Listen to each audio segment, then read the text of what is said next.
The breaking news alert pulsed on Alex's phone, a digital siren call that bypassed all other thoughts. A fire, a prominent downtown high-rise, potential casualties. Adrenaline, that old familiar fuel, ignited in their veins. As a journalist, this was the moment they lived for, the chaotic scramble to be first, to capture the story as it unfolded in real time.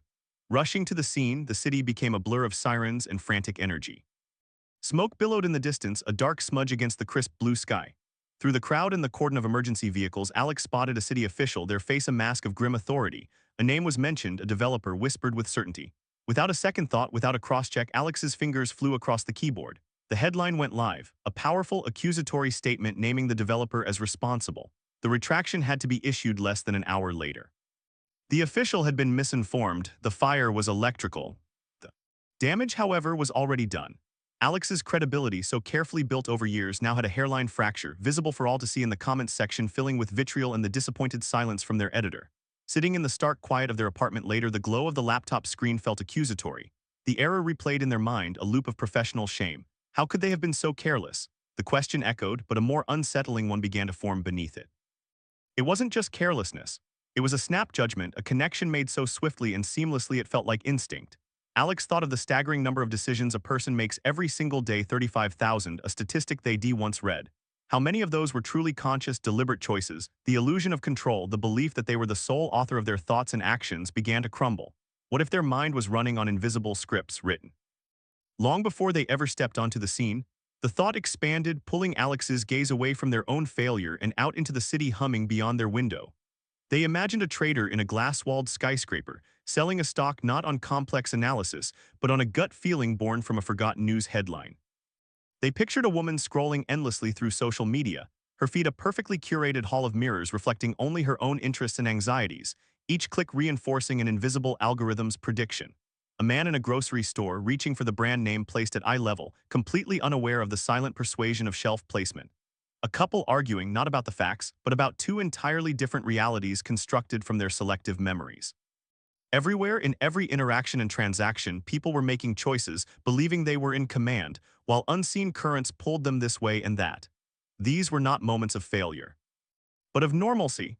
This was simply how the human mind worked, a machine of magnificent efficiency that took shortcuts, and in doing so sometimes took its operator completely off course. Alex's public mistake was just a visible symptom of a universal, invisible condition. The journey to understand those hidden scripts, the cognitive forces puppeteering their every decision, had just begun. Dr. Lena Petrova's office was a sanctuary of deliberate thought, a stark contrast to the chaotic newsroom Alex had just left.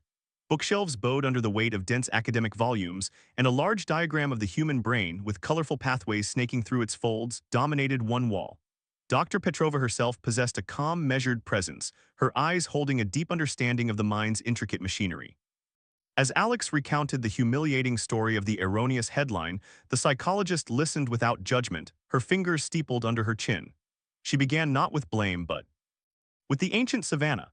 She painted a vivid picture of a distant ancestor, a hominid named Kale whose survival hinged not on careful analysis but on speed. The rustle in the grass was a predator until proven otherwise. The brightly colored berry was poison. Kale's mind, she explained, was a masterpiece of evolutionary efficiency, wired to jump to conclusions, to see patterns where there were only random events, to favor immediate, life-saving assumptions over slow, deliberative truth. These cognitive shortcuts, biases, were the hidden scripts that kept our species alive. Confirmation bias ensured Kale remembered the one time the rustle was a lion, not the 99 times it was the wind. The availability heuristic made recent, vivid dangers feel more probable than distant, statistical ones. These mental filters were not flaws, they were features honed over millennia. Then Dr. Petrova delivered the unsettling pivot. She gestured to the window, to the sprawling, complex modern city. The same brain that was perfectly adapted for the savannah, she explained, was now navigating a world of stock markets, social media algorithms, and 24-hour news cycles. The mental machinery that once saved Kale from lions was now causing Alex to misreport a fire. The bias toward fast, pattern-seeking judgment, so vital for survival then, was a liability for objectivity now. The mind, in its quest for efficiency, was fundamentally wired against seeing the world as it truly was. A cold dread seeped into Alex's bones. This wasn't just about one professional mistake. This was about the very architecture of their consciousness.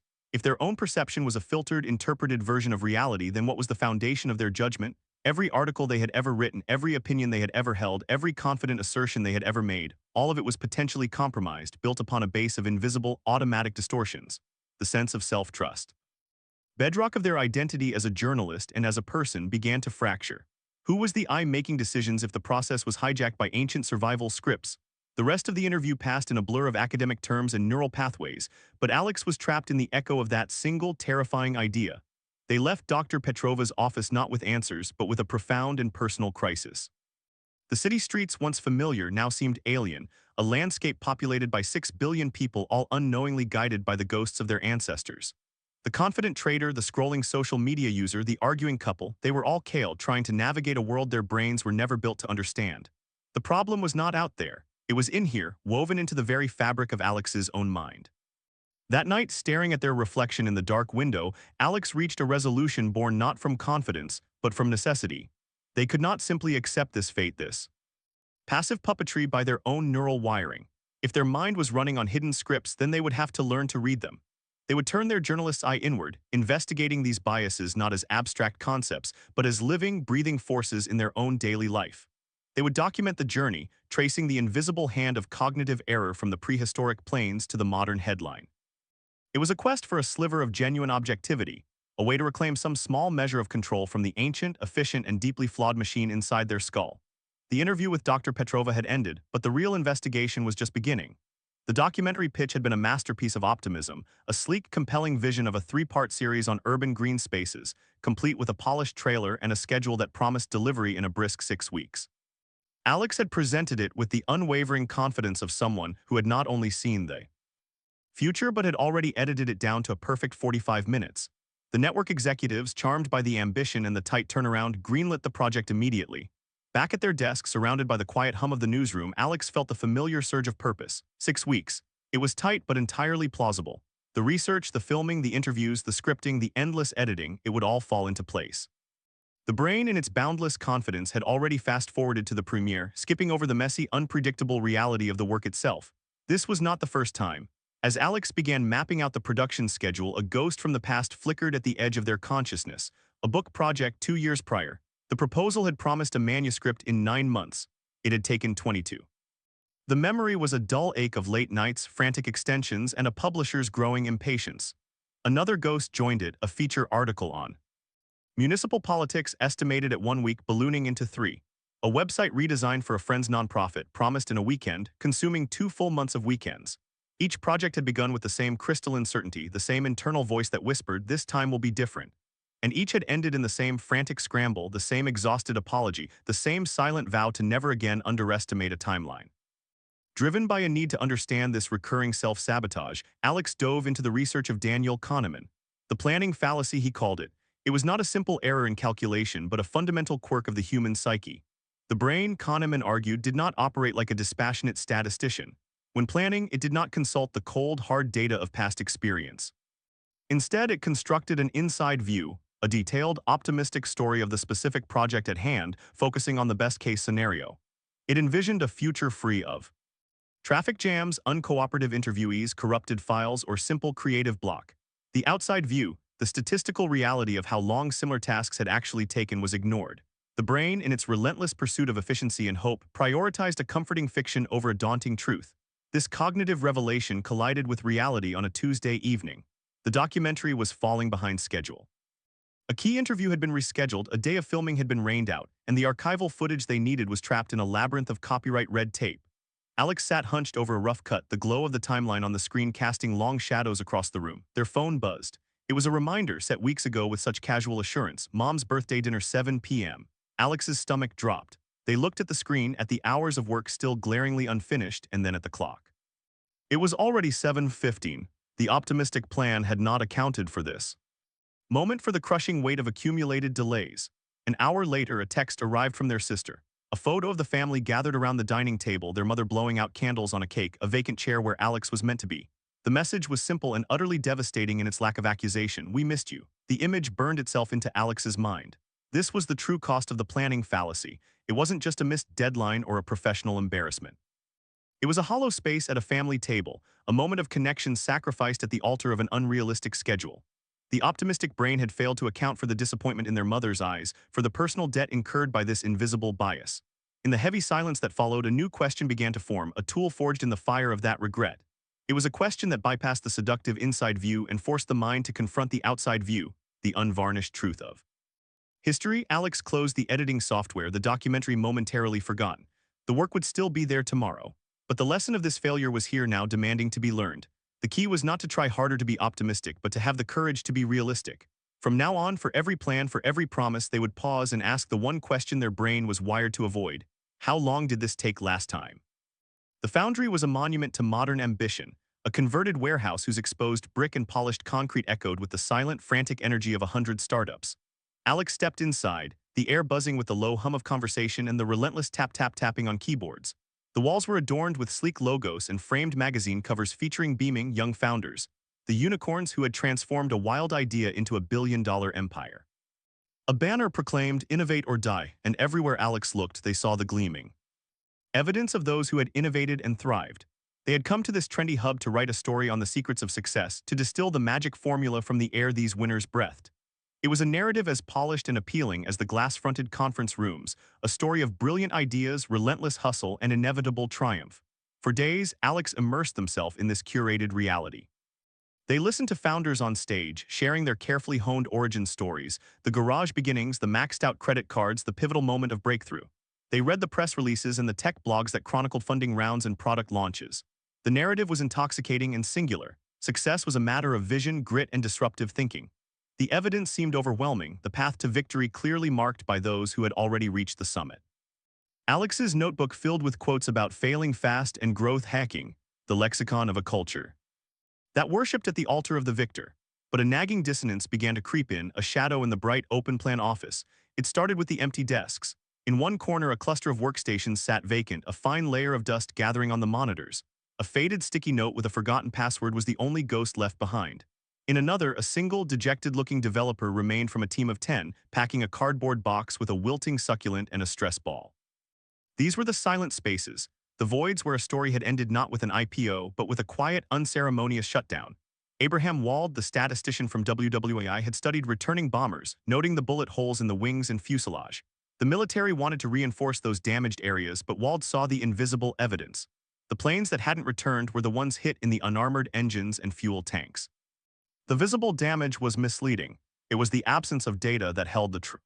Lesson: the foundry was a gallery of returning bombers, and Alex was only now beginning to look for the fatal wounds on the ones that had been shot down. Driven by this new perspective, Alex began digging deeper, moving beyond the press releases and into the digital graveyards. They found the dormant websites, the 404 not-found errors where vibrant homepages once lived. They scoured LinkedIn profiles that listed a 2-year gap followed by a new corporate job, the unspoken epitaph for a failed venture. They discovered online forums where entrepreneurs anonymously confessed their losses, their language stripped of the glossy sheen of the success stories, filled instead with the raw details of depleted savings, broken partnerships, and products that nobody wanted. The scale of the carnage was staggering. For every success story celebrated on the banner, there were a dozen, perhaps 100 untold stories of quiet defeat. One such story had a name, Leo. Alex found him through a mutual contact, working out of a cramped co-working space on the unfashionable side of town, a world away from the foundry's glamour. Leo's company, an app designed to connect local artisans with buyers, was on life support. His office was a single desk littered with coffee cups and prototype packaging. There was no TED Talk cadence to his speech, only the weary, flat tone of someone who had been fighting a long, losing battle. He spoke of the 80-hour weeks that had cost him his relationship, the personal guarantee on a loan that now hung over him like a guillotine, the soul-crushing silence that followed a product launch that garnered 7 downloads, 2 of which were from his parents. He wasn't a case study in failing fast. He was a man drowning in slow, protracted failure. As Leo spoke, Alex saw not a statistic, but the human cost of the survivorship narrative. The culture celebrated the phoenix rising from the ashes, but never showed you the burn scars, the years of choking on. Smoke leaving Leo's stark office, the gleaming facade of the foundry felt like a lie. The success stories, once inspiring, now seemed like a form of psychological theft, robbing the Leos of the world of their dignity and context. The narrative wasn't just incomplete, it was dangerously misleading. It presented an outcome without the true odds, a destination without an honest map of the treacherous terrain. Alex's own article, which had started as a celebration of success, would now have to be a dissection of this very illusion. They had learned that to understand any field, any endeavor, the most critical question was not who made it, but its essential, haunting counterpart: who didn't make it here and why don't we hear their stories? It was a question that sought out the silent evidence, the unarmored engines, the invisible graveyards that held the real truths about risk, chance, and the brutal odds that every success story had quietly, luckily overcome. The collapse of Viridian Dynamics unfolded not with a bang, but with the dry rustle of legal documents and the silent, sickening plunge of a stock price. For months, Alex had watched from the periphery as CEO Julian Croft, a man whose charisma could power a small city, painted visions of revolutionary energy technology and boundless profits. His TED Talks were masterclasses in conviction, his quarterly earnings calls performances of unwavering certainty. Investors, journalists, and even competitors had been swept up in the gravitational pull of his confidence. Now the SEC filings told a different story, one of fabricated data, phantom contracts, and a house of cards built on pure, unadulterated authority. As Alex pored over the evidence of the deception, a chilling parallel emerged from the depths of their research: the sterile, fluorescent-lit rooms of Stanley Milgram's obedience experiments. The subjects in those studies, ordinary people, had administered what they believed were near-lethal electric shocks to a screaming stranger, not out of malice, but because a man in a lab coat, an authority figure, assured them it was necessary. The power of the title, the aura of the institution, had overridden their own moral compass. Julian Croft, in his custom-tailored suit, was simply the man in the lab coat on a corporate scale, and his investors had been all too willing to pull the lever. Alex secured a pass to observe a pivotal shareholders' meeting, a last-ditch effort by the remaining board to contain the fallout. The boardroom was a temple of wealth and power, all dark wood, polished brass, and floor-to-ceiling windows offering a dizzying view of the city. The air was thick with the scent of expensive perfume and anxiety. The acting chairman, a stern woman named Isabel Vance, laid out the grim facts with forensic detail, her voice a calm, monotonous recitation of failure. The room was somber, the mood shifting toward accountability. Then, Croft's most ardent supporter on the board, a silver-haired man named Robert Halston, took the floor. He did not address the evidence. He did not mention the lies. Instead, he stood taller, his voice dropping into a resonant, confidential tone. He spoke of unprecedented market headwinds, of unforeseen regulatory hurdles, of the legacy of innovation Croft had built. He used the word trust a dozen times, his unwavering gaze sweeping across the room, a physical manifestation of his certainty. Alex watched, mesmerized, as the atmosphere shifted. Shoulders that had been tense relaxed. Nods of agreement began to ripple through the audience. Halston's title and his unshakable confidence were acting as a psychological balm, soothing the cognitive dissonance between the beloved leader and the proven fraud. The facts on the table hadn't changed, but the authority in the room was actively rewriting their meaning, swaying opinions without a single piece of new, exonerating evidence. Later, in the quiet of the workspace, the scene replayed in Alex's mind with unnerving clarity. The feeling of being in that room, of feeling the subtle pull of Halston's assured presence, had been disturbingly seductive. It forced a confrontation Alex had been avoiding. They opened their browser, scrolling through their own published work, their bookmarks, their list of trusted sources. How many times had they cited an expert simply because of their impressive title or their media presence? How many times had a politician's forceful delivery convinced them more than their policy's fine print? They thought of doctors whose bedside manner overshadowed their misdiagnosis, of pundits whose volume trumped their veracity. A cold knot of self-doubt tightened in their stomach. Their own mind, it seemed, was just as vulnerable to the siren's song of authority as those Milgram subjects, as those swayed investors. The quest for truth, the very core of their profession, was perpetually threatened by this deep-seated, almost primal instinct to defer to the person who seemed most sure of themselves. This moment of painful self-awareness did not end in despair, but in a hardened resolve. The enemy was not just the deceptive Julian Crofts of the world, it was the internal wiring that made their deception so effective. Alex could not rewire their brain, but they could install new mental circuit breakers. From now on, they vowed, they would consciously separate the message from the messenger. Credentials would be checked but not worshipped. Confidence would be noted but treated as a stylistic trait, not a proxy for truth. They would actively seek out the quiet, competent voices that lacked the polished sheen of authority, the dissenting experts, the data that spoke for itself without a charismatic interpreter. It was a commitment to a more difficult, more rigorous form of listening, one that questioned the lab coat, challenged the resonant voice, and trusted the evidence in the room over the authority. Standing before it, the first number hung in the air of the sterile conference room, a figure so audacious it seemed to warp the very space around the negotiating table. It was the opening salvo in a battle for the life rights to a story, a sum proposed by the agent, a man named Sterling, whose smile was as polished as the mahogany surface between them. Alex felt the number land not as a sound, but as a physical weight, an anchor chain rattling down from some unseen height and embedding itself deep in the bedrock of the discussion. Everything that followed, the counteroffers, the justifications, the reluctant concessions, felt like a desperate, clumsy tug-of-war against that immovable initial point. The negotiation was no longer a free exploration of value. It had become a grim orbit around a star of Sterling's creation. As Sterling smoothly laid out his reasoning, his voice a calibrated instrument of persuasion, Alex's mind detached, fleeing the pressurized room for the quiet halls of academic memory. They recalled the seminal studies by Tversky and Kahneman, the simple, elegant experiments that had exposed this hidden puppeteer of the mind. Volunteers spun a wheel of fortune rigged to land on either 10 or 65. After seeing this random, meaningless number, they were asked to estimate the percentage of African nations in the UN. Those who saw the number 10 guessed, on average, 25%. Those who saw 65 guessed 45%. The arbitrary spin of a wheel had hijacked their geopolitical judgment. Another study, seasoned real estate agents given a list price for a house, even when told it was arbitrary, had their professional appraisals dragged toward that anchor like metal filings to a magnet. The first number, no matter how irrelevant or absurd, set the stage. It established a range of possibility, a psychological starting line from which all subsequent adjustments were made, and those adjustments were always tragically insufficient. The brain, desperate for a reference point in a sea of uncertainty, would cling to any piece of flotsam even if it was thrown from an enemy ship. The memory was a cold splash of clarity in the warm, stuffy room. Alex could see the mechanism at work with terrifying precision. Sterling's anchor was not just a negotiating tactic, it was a cognitive hijacking. It was skewing Alex's own perception of what was fair, what was reasonable. Their own counteroffer, which had felt bold in strategic moments before, now seemed pathetic, a timid shuffle from an untenable starting position.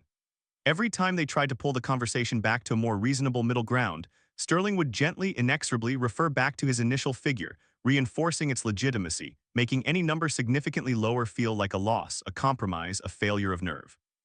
The anchor was a psychological gravity well, and Alex felt themselves being pulled into its event horizon, their judgment compressed and distorted. An hour later it was over. Hands were shaken, papers were initialed. Alex walked out of the conference room holding a signed agreement that felt like a lead weight in their hand. They had gotten a slightly better deal than the opening anchor, but it was still a bad deal, a contract that undervalued their work and their time by a significant margin. The victory, such as it was, felt hollow and poisonous. Sitting in the elevator, watching the floor numbers descend, Alex felt a hot flush of shame and anger. They had been manipulated, not by a superior intellect, but by a simple psychological trick. They had walked into that room believing themselves to be a free agent, a rational negotiator, and had walked out a puppet, their strings pulled by an invisible anchor. The feeling was one of profound violation, a recognition that their own mind had been complicit in its own undoing. They were stuck legally and cognitively in a bad deal, staring at the unbreakable chain leading back to that first, devastating number and feeling. Utterly powerless to break free, the memory of the signed contract burned in Alex's mind, a constant, humiliating reminder of their own mental captivity. The anchor from that negotiation had not just secured a bad deal, it had exposed a fundamental vulnerability, a trapdoor in their own reasoning that could be sprung at any moment. Determined to arm themselves against this invisible adversary, Alex returned to the one person who could map the contours of this cognitive prison, Dr. Lena Petrova. Her office, with its serene order and diagrammed brain, felt like a command center for a war being waged inside Alex's own skull. Dr. Petrova listened, her expression one of quiet understanding as Alex described the sensation of being mentally dragged, of watching their own judgment bend toward an arbitrary number. She explained that the anchoring effect was not a sign of weakness, but a feature of a brain desperate to conserve energy in a world of infinite variables. The mind, faced with complex decisions, grabs the first available number and uses it as a mental shortcut, a reference point from which to adjust. The problem, she noted, was that the adjustments were always insufficient. The anchor exerts a gravitational pull, and consciousness, for all its boasts of free will, is a weak force in comparison. The key to breaking free was not willpower but strategy. It was about learning to recognize the anchor the moment it was dropped, and more importantly, knowing how to drop a new one of your own. Armed with this new understanding, Alex began a series of deliberate exercises, turning the city into a live-fire training ground. In a bustling supermarket, they watched as a sign for gourmet coffee beans was $20, now 12, sent shoppers into a frenzy. The original price was a phantom anchor, making the sale price feel like a triumph, even if the beans were never worth $20. Alex practiced internally dismissing that first number, forcing their brain to evaluate the product based on its actual utility and a fair market price, not the store's manufactured reference point. In a crowded electronics store, a salesman began his pitch for a new television by highlighting the most expensive, feature-laden model. Alex felt the pull, the way that premium set made the mid-range options seem suddenly reasonable. But instead of engaging on that skewed battlefield, they politely interrupted, asking to see the most basic model first. By resetting the anchor at the bottom, the entire landscape of value shifted. The features of the mid-range sets now appeared as genuine upgrades, not as compromises from an unattainable ideal. The most challenging test came not in commerce but in conversation. During a heated editorial meeting about a controversial story, the first person to speak framed the issue in the most extreme, polarizing terms possible. Their opening statement became the anchor for the entire debate, pulling every subsequent comment into its orbit, forcing people to either vehemently agree or disagree with that initial loaded premise. Alex, remembering the technique, waited for a pause. Then they calmly reframed the entire discussion, stripping away the inflammatory language and reintroducing the core facts in neutral, measured terms. It was like throwing a new, stronger anchor into choppy seas. The conversation, which had been listing dangerously, slowly steadied itself, recentering on a more rational and productive axis. For the first time, Alex felt not like a victim of the anchor, but its master. The true breakthrough, however, was yet to come. The memory of the bad deal with Sterling still festered, a cognitive scar. A clause in the contract allowed for a one-time renegotiation after the delivery of the first draft. The day arrived and Alex walked back into the same conference room, the ghost of the previous negotiation haunting the air. Sterling was there, his same polished smile ready. He began as expected, referencing the original inflated anchor, attempting to use it as the starting point once more. This time Alex was ready. Before Sterling could build momentum, they calmly and confidently presented their own meticulously researched counterproposal. But it wasn't just a number. It was a complete reframing of the project's value, supported by market data, comparable deals, and a clear articulation of the unique qualities Alex brought to the table. They had thrown their own anchor, one based not on audacity but on evidence. They watched with a sense of profound clarity as Sterling's confident demeanor faltered for a fraction of a second. The psychological gravity of the room had shifted. The negotiation was no longer happening in the orbit of his number but of Alex's. The subsequent haggling was different. It was a genuine discussion of value, not a reluctant retreat from a fictional starting point. When they shook hands on a new, vastly improved deal, the victory felt clean. Earned, it was not the triumph of aggression but the quiet, powerful triumph of critical thinking. Alex had learned the most profound lesson of all. Anchors are invisible, weightless, and utterly powerless until you learn to see the chain and find the courage to cut it. The first post was a grainy, after-hours screenshot of a city council budget line item, a single, ambiguous entry circled in digital red. To most, it was bureaucratic noise. To Alex, it was a key turning in a lock. It appeared in a private online forum dedicated to municipal accountability, a place Alex had joined for a story and never quite left. The poster, using the alias Veritas, connected the line item to a recent, unexplained delay in a public works project, suggesting not incompetence but deliberate, covert rerouting of funds. The theory was a spark on the dry tinder of Alex's journalistic skepticism, and it caught fire instantly. What began as a casual scroll soon became an obsession. Alex's world began to shrink, the periphery fading into a soft blur as their focus narrowed to a laser point on this single, consuming narrative. Their browser tabs multiplied like cells dividing archived meeting minutes, obscure financial reports, the convoluted threads of Veritas and his followers. They saw patterns in random data, connections in coincidences. A mayor's vacation photo became evidence of a payoff. A contractor's changed LinkedIn headline was a clue to a secret partnership. Their attention, once a broad searchlight scanning the horizon, had become a miner's headlamp, illuminating only the narrow tunnel straight ahead, blind to everything else the cavern might contain. It was a classic case of selective attention, a real-world echo of the invisible gorilla experiment Alex had once read about. In that study, viewers asked to count basketball passes failed, almost universally, to see a person in a gorilla suit stroll directly through the center of the frame, thumping its chest. Their focus on the passes made the absurdly obvious utterly invisible. For Alex, the budget line item was the bouncing ball, and the rest of the city, the actual tangible world, was the gorilla. They missed a colleague's pointed email suggesting a simpler explanation for the project delay. They skimmed a mainstream news article that debunked a core tenet of Veritas's theory. They were so busy counting the conspiratorial passes that they failed to see the truth waving its arms directly in front of them. The intervention came from Sam, a friend from the newsroom who had watched Alex's descent with growing concern. Finding Alex hunched over their laptop in a dimly lit cafe surrounded by printouts covered in frantic arrows and question marks, Sam slid into the booth opposite.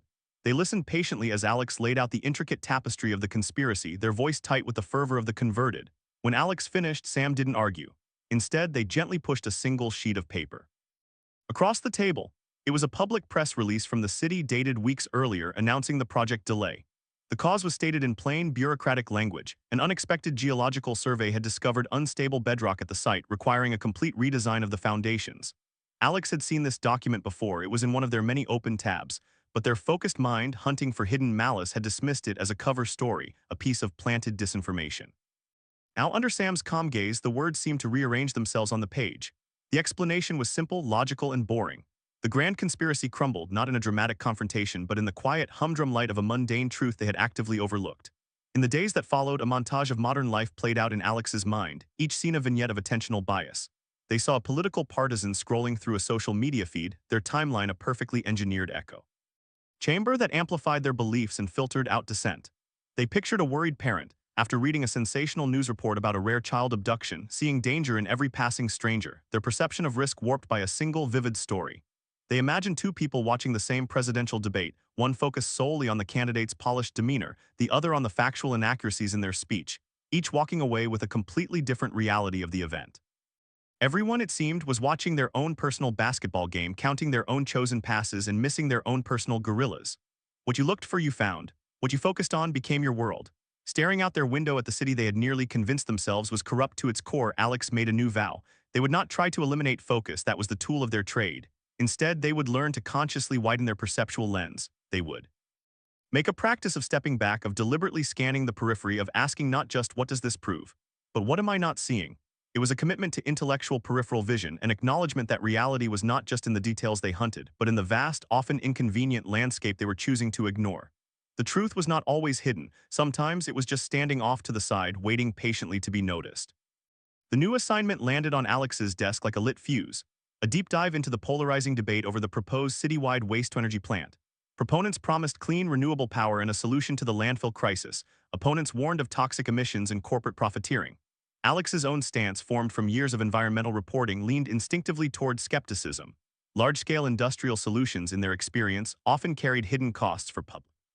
This initial leaning did not feel like a bias but a hard-won conviction, a pillar of their professional identity. And so the research began not as an open-ended inquiry but as a quest for validation. Alex's fingers flew across the keyboard, crafting search terms that were magnets for dissent: waste incineration health risks, failed waste-to-energy projects, corporate lobbying for incinerators. The algorithm, ever the obedient servant, delivered a feast of confirming evidence. Browser tabs bloomed with reports from environmental watchdogs, testimonials from communities living near similar plants, and scathing critiques from academics who specialized in environmental justice. Each new article, each damning statistic, felt like another brick being firmly laid in a wall of certainty. The mind, in its quest for coherence, was expertly curating a reality that perfectly mirrored its preconceived notions, assembling a jury that was only allowed to hear one side of the case. The debate was held in a packed, overheated community center, the air thick with the scent of damp coats and simmering outrage. Alex sat in the front row, notebook ready, their mind already armored with the arsenal of evidence they had collected. They watched as a city engineer, a woman named Dr. Ilya Vance, took the podium. She began to present the environmental impact assessments, the data on modern emission scrubbing technology, the successful models from European cities with far stricter regulations. Her voice was calm, her data dense and technical. But to Alex, her words were not information, they were threats to a carefully constructed truth. They found themselves mentally rebutting every point, their internal monologue a frantic counterargument. She's downplaying the risks, they thought, scribbling furious notes. That European data doesn't account for local variables. She's on the city's payroll, of course she'd say that. Their focus was not on understanding her position, but on finding its flaws, on protecting their own. When a local small business owner stood to voice support for the jobs the plant would bring, Alex dismissed him as naive, a pawn of economic interests. The entire event became a psychological game of whack-a-mole, with Alex's mind swinging a mallet at any fact that dared to challenge their fortress of belief. Then, a retired chemistry professor from the local community college stood up. He was a slight man with a quiet voice, and he began not with rhetoric, but with a simple, devastating question directed at the most vocal opposition leader. You've cited several studies linking dioxin emissions to cancer rates near older incinerators, he said, his tone respectful but firm. But are you aware that every one of those studies you've referenced specifically states that their findings are not applicable to the new generation of plasma gasification technology being proposed here? The chemical process is fundamentally different. It's like comparing a Model T to a Tesla. He paused, letting the silence hang. Furthermore, the primary alternative, expanding the landfill, has its own documented history of groundwater contamination and methane release, a greenhouse gas far more potent than CO2. My question is this: in your research, did you actively seek out the data on the specific technology being proposed, and did you weigh it equally against the documented, ongoing environmental harm of the status quo? The question landed not as a point, but as a detonation. It dismantled Alex's assumptions not by arguing against them, but by revealing their foundation to be built on anachronistic, misapplied evidence. The wall of certainty did not crack, it vaporized. In the ringing silence that followed, Alex's mind flashed back to a dusty academic paper they had skimmed weeks earlier, Peter Wasson's rule discovery task. In the experiment, people were given the sequence 246 and asked to discover the rule. Most quickly formed a hypothesis, even numbers increasing by 2, and then only tested sequences that confirmed it, like 8, 10, 12, or 20, 22, 24. They rarely tested sequences that would disconfirm their theory, like 1, 2, 3, or 3, 6, 9, which would have revealed the true, simpler rule, any three ascending numbers. The human brain, Wasson revealed, is not a truth seeker by default. It is a confirmation seeker. It actively avoids contradictory evidence, viewing it not as an opportunity for course correction, but as a threat to its cognitive equilibrium. Alex had been a perfect subject in Wasson's experiment, testing only the 246 of their own beliefs, never daring to try a 1, 2, 3. After the crowd had dissipated, the air still electric with unresolved tension, Alex found the chemistry professor, Dr. Evans, gathering his notes at the back of the room. They approached him, the heat of shame on their face. Instead of a debate, they asked for a conversation. They bought him a coffee from the vending machine, and for the next hour, they simply listened. Dr. Evans spoke. Not with the zeal of a convert, but with the weary patience of a scientist. He acknowledged the legitimate fears, the history of corporate malfeasance, the valid concerns about traffic and location.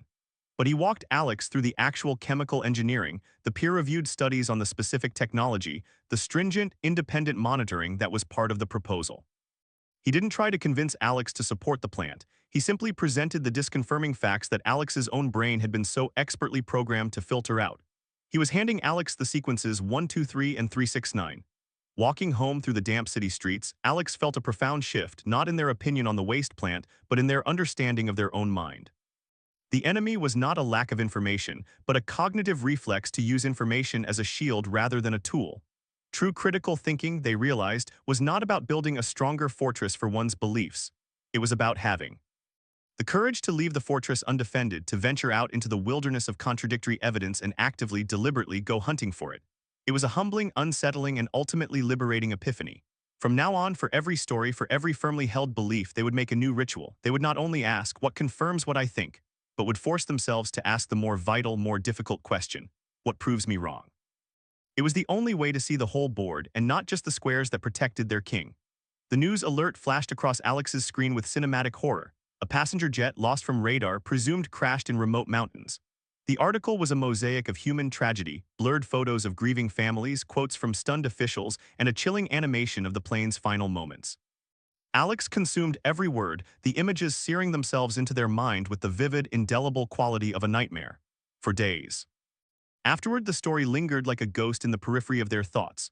Booking a flight for an upcoming conference, their cursor hovered over the purchase button, a cold knot of anxiety tightening in their stomach. The statistics they had once known, the overwhelming safety of air travel compared to the mundane carnage on the highways, felt like dry, meaningless numbers, powerless against the visceral, emotional punch of that single catastrophic event. The risk of flying felt immense, palpable, a dark probability waiting in the clouds, while the daily commute by car remained a background hum of acceptable danger. Their brain, tasked with assessing probability, had bypassed the database of dry statistics and reached instead for the shelf of recent, dramatic memories, finding one so bright and terrifying it outshone all else. During their next session with Dr. Petrova, Alex described this irrational fear, this feeling that the skies had suddenly become more perilous. Dr. Petrova nodded, a familiar look of recognition in her eyes. She called it the availability heuristic, the mind's tendency to judge the frequency or likelihood of an event by the ease with which instances come to mind. She explained that the brain is not a dispassionate statistician, it is a storyteller, and it gives more weight to stories that are recent, emotionally charged, and vivid. A single graphic plane crash, endlessly looped on news channels and social media, creates a readily available mental shortcut.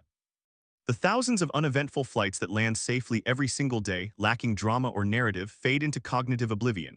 She pulled a chart from a folder, its lines and numbers a stark contrast to the emotional turmoil Alex had been feeling. It showed the statistical reality. The lifetime odds of dying in a car accident were about 1 in 107. For a passenger on a commercial flight, it was about 1 in 9,821. The data was clear, unambiguous, but the data had no face, no grieving family, no terrifying animation. It was a whisper trying to shout down a scream. The lesson became more than academic. A week later, a local community Facebook group erupted in panic over a series of posts claiming a dangerous, new synthetic drug was being targeted at children through colorful, candy-like packaging. The posts were shared thousands of times, accompanied by blurry photos and frantic warnings. Parents commented in terror, vowing to keep their children indoors, their fear a palpable force in the digital space. Alex felt the familiar pull of the heuristic, the urge to share the warning, to contribute to the chorus of alarm. The story was available, vivid, and terrifying, but then they remembered the cold clarity of Dr. Petrova's chart. Instead of reacting, they began to investigate. They contacted the police department's public information officer, who confirmed there had been no such seizures or related medical calls. They searched national databases and spoke to a toxicologist at the university. The consensus was unanimous. The story was a classic piece of misinformation, a modern-day urban legend digitally recycled every few years. The evidence was all anecdotal, shared by a friend of a friend. Its power derived entirely from its emotional resonance, not its factual basis. Armed with this data, Alex did not simply dismiss the panic. They wrote a clear, meticulously sourced article for their paper, debunking the myth point by point and providing the calm context of actual, local risks to children, traffic accidents, household poisoning from real medications, drowning in backyard pools. The article was not as dramatic as the original posts. It lacked the thrilling horror, the us versus them narrative, but it had the weight of truth. Publishing it felt like an act of cognitive hygiene, a small stand against the tide of emotionally available falsehoods. The climactic moment came not in a public confrontation, but in the quiet that followed. Panic in the Facebook group slowly subsided. A few commenters thanked Alex for the clarity, admitting they had been swept up in the fear. The vivid fictional threat receded and the less dramatic but more statistically relevant realities of daily life returned to the foreground. Walking home that evening, Alex felt a new kind of confidence, one rooted not in gut feeling but in a disciplined respect for data. They understood now that their mind would always be a sucker for a good story, that it would always find a plane crash more compelling than a spreadsheet. The battle for clear thinking was not about suppressing emotion, but about recognizing when emotion was masquerading as fact.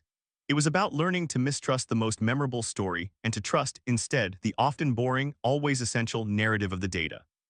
The world was filled with dramatic whispers, but truth, more often than not, spoke in a steady, quiet voice. The trick was to learn how to listen for it. First time Alex met Councilman Julian Rhodes, it felt less like an interview and more like being bathed in a warm, focused light.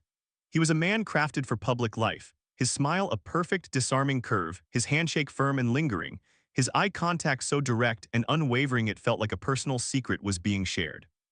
In his sun-drenched office, surrounded by photos of him with constituents and awards for community service, he spoke of his vision for the city with a passion that was both articulate and deeply felt. He used words like synergy and holistic and grassroots with a sincerity that made them feel new again. Alex, notebook in hand, found themselves captivated, their critical faculties lulled into a pleasant hum. The man's charisma was a force field, an invisible aura that seemed to smooth over any potential rough edges. When he mentioned a controversial zoning vote that had benefited a major donor, Alex's pen hesitated. But then he flashed that smile, spoke of the difficult compromises of leadership and the greater good, and the hesitation vanished, the note left unwritten. The charm was a golden filter, casting everything he said and did in a flattering, unquestionable light. This initial glowing impression colored the entire profile. Alex's draft was a paean to a modern statesman, focusing on his eloquence, his connection to the people, his seemingly boundless energy. The few dissenting voices Alex contacted, a disgruntled former staffer, a rival council member, were mentally filed away as outliers, their criticisms the sour grapes of the less charismatic or the politically jealous. The halo effect, a term Alex had once read in Edward Thorndike's century-old research on military officers, was operating at full power. Thorndike had found that a commanding officer's rating of a soldier in one specific trait, like intelligence or loyalty, would bleed over to influence their rating of that soldier in all other unrelated traits, like physique or voice.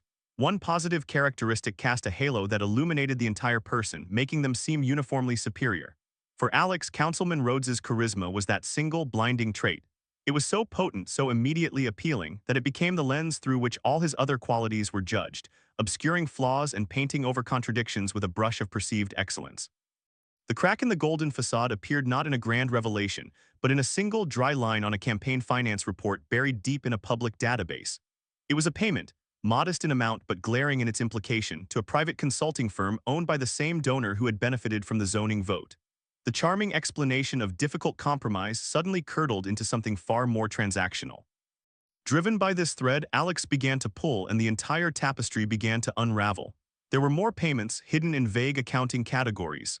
There were Mails obtained through a public records request that showed a casual, cynical disregard for the very constituents he publicly championed.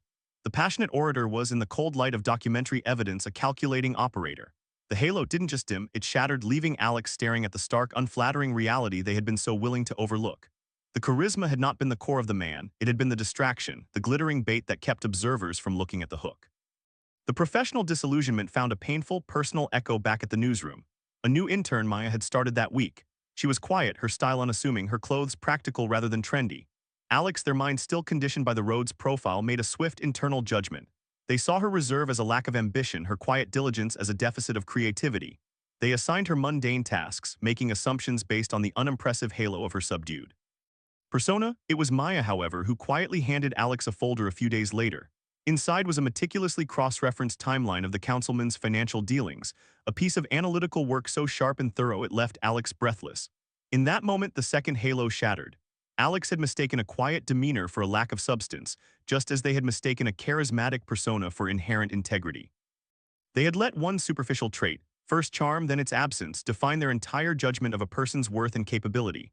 Sitting at their desk, the damning evidence of Rhodes's corruption on one side and Maya's brilliant analysis on the other, Alex understood the profound danger of the halo. It was a cognitive cheat, a mental shortcut that replaced nuanced assessment with a simple emotional tag.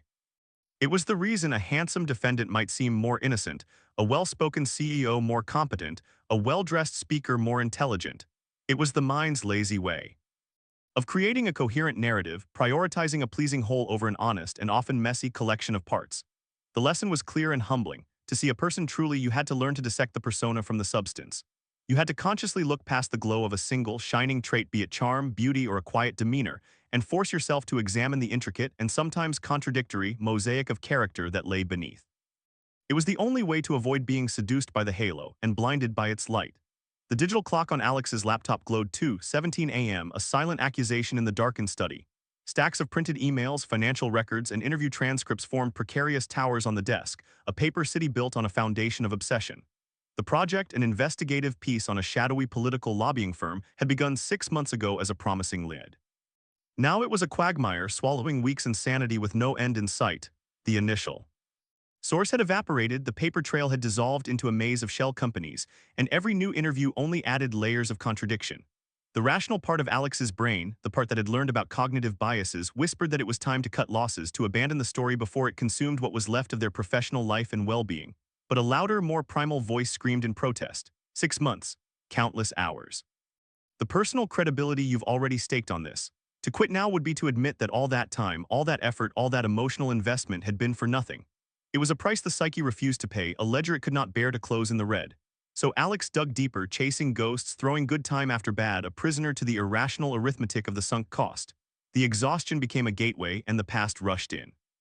A memory, long buried, surfaced with the clarity of a fever dream. It was the ghost of a relationship.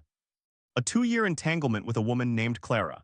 The first 6 months had been a sun-drenched dream, but the following 18 were a slow, corrosive descent into jealousy, manipulation, and quiet despair. Alex had seen the signs, felt the slow leak of their own happiness, known in their bones that it was toxic and doomed.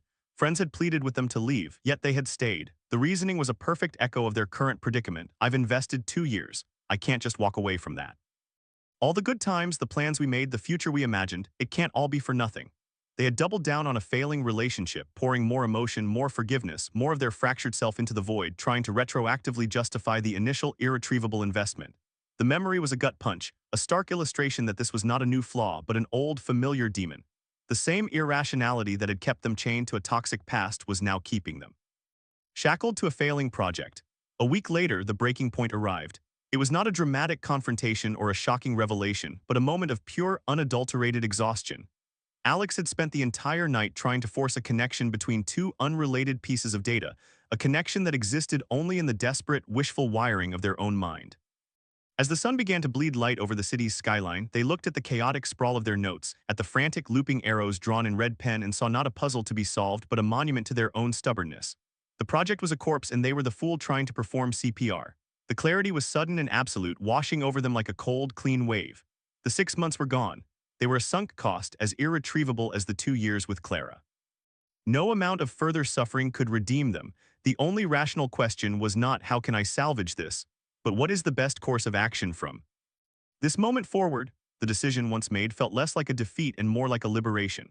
Alex closed the dozens of browser tabs. They gathered the towers of paper and filed them away in a single unmarked box, a coffin for a story that never was. They then drafted a short, professional email to their editor explaining that after an exhaustive investigation, the story lacked the substantiation to proceed. There was no apology for the time spent, only a calm statement of fact. Hitting send was an act of profound psychological weight, a deliberate severing of the chain that had bound them to a past mistake. It was the embrace of a radical, counterintuitive idea that past investments, no matter how great, should have no bearing on future decisions. The money was spent. The time was gone. The only thing that mattered was the path ahead, unburdened by the ghost of what was already lost. Walking away from the wreckage of the project, Alex felt lighter, as if they had been carrying a great, invisible weight for months and had only just found the courage to set it down. The sunk cost was a trap, but the door out was always unlocked, waiting for the moment you stopped trying to justify the cost of the entrance ticket and simply chose to leave the theater. The irony was a phantom limb, an ache of awareness that should have been there but wasn't. After months of immersion in the labyrinthine world of cognitive biases, Alex had begun to feel a subtle, dangerous shift. The knowledge was no longer a tool for self-interrogation. It had become a weapon for judging others. Walking through the newsroom, Alex's mind was now a running commentary on the unseen errors of colleagues, the editor stubbornly clinging to a flawed narrative, a textbook case of confirmation bias, the intern overestimating the impact of a viral story, clearly a victim of the availability heuristic, the producer dismissing a quiet but competent source, the halo effect in action. Alex saw biases everywhere, a psychiatrist diagnosing the neuroses of the world, all while harboring the unshakable, unexamined conviction of their own immunity. The very awareness that should have bred humility had, paradoxically, fostered a profound and invisible arrogance. The mind, having mapped the territory of error, had decided it no longer lived there.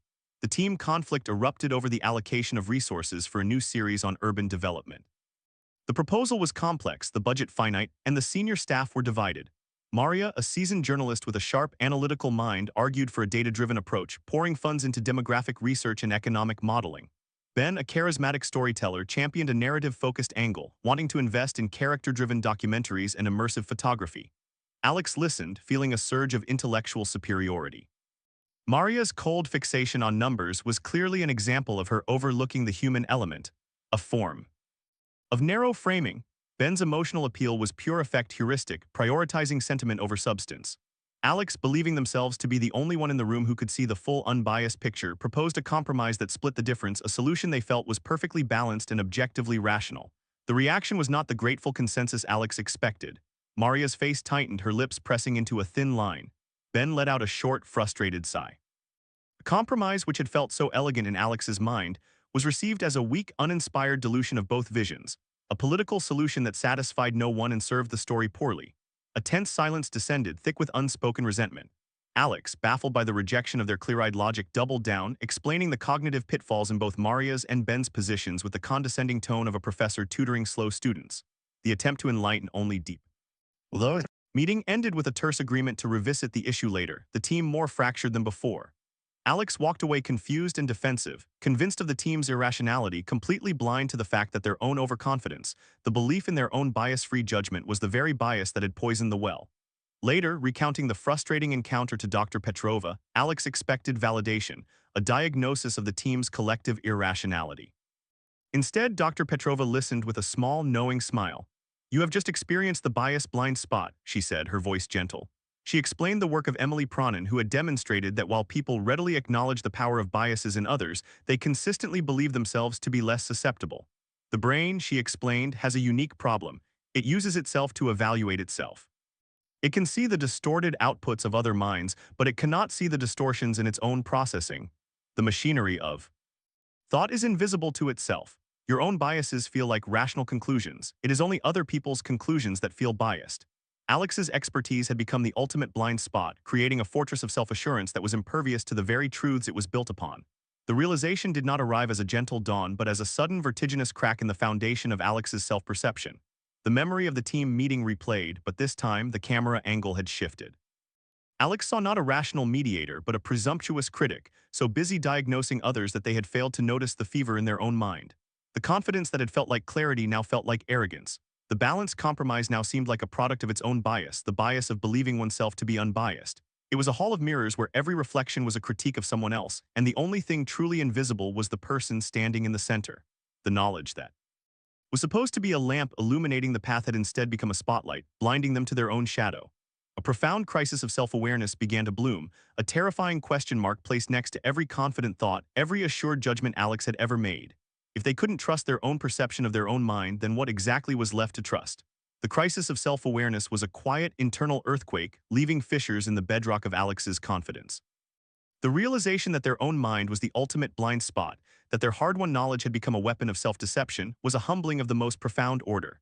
It was no longer enough to spot biases in others. The true, terrifying work was to turn that lens inward in real time as the currents of thought were still flowing. This was the beginning of the humility journey, a deliberate practice of metacognition, the act of thinking about one's own thinking.